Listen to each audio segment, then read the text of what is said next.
Welcome to 108.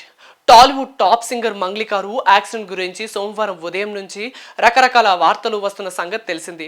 Hyderabad Bengaluru రహదారిపై తొండుపల్లి వంతెన వద్ద సింగర్ మంగ్లీ కారుకు యాక్సిడెంట్ జరిగిందని, ఆమె కారును డీసీఎం ఢీకొట్టిందని, ఈ ప్రమాదంలో మంగ్లీతో పాటు మరో ఇద్దరికి స్వల్ప గాయాలు అయ్యాయంటూ వార్తలు వస్తున్న సంగతి తెలిసింది.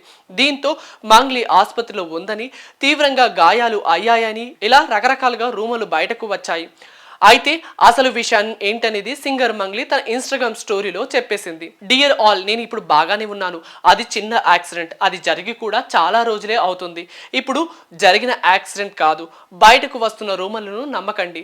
మీరు చూపిస్తున్న ప్రేమకు ధన్యవాదాలు అని మంగ్లీ క్లారిటీగా చెప్పేసింది. అసలే ఇప్పుడు మంగ్లీ టాప్ లో ఉంది. ఆమె మీద ఇలాంటి యాక్సిడెంట్ వార్తలు రాగానే నెట్టింట్లో ఒక్కసారిగా వైరల్ అయ్యాయి. అయితే సోషల్ మీడియాలో ఎప్పుడు యాక్టివ్గా ఉండే మంగ్లీ ఇలా తన మీద వస్తున్న రూమర్లకు వెంటనే పులి స్టాప్ పెట్టగలిగింది. మరి మంగ్లీ ఇచ్చిన ఈ క్లారిటీతో అయినా నెట్టింట్లో ఈ రూమర్లకు ఫుల్ స్టాప్ పడుతుందో లేదో చూడాలి. మంగ్లీ ఈ మధ్య సూపర్ సింగర్ షో జడ్జ్ గా బాగానే అలరించింది. రాహుల్, ఆనంద్ శ్రీరామ్, శ్వేతా మోహన్ లాల్ తో కలిసిన మంగ్లీ ఆ షోలో తెగ సందడి చేసింది.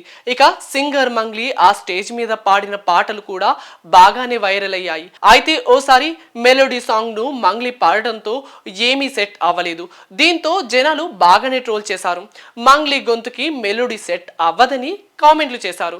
రీసెంట్ గా అంటే ఫ్యామిలీ స్టార్ నుంచి కళ్యాణి వచ్చా వచ్చా అనే పాటతో సింగర్ మంగ్లీ వాయిస్ మళ్ళీ ట్రెండ్ లోకి వచ్చేసింది.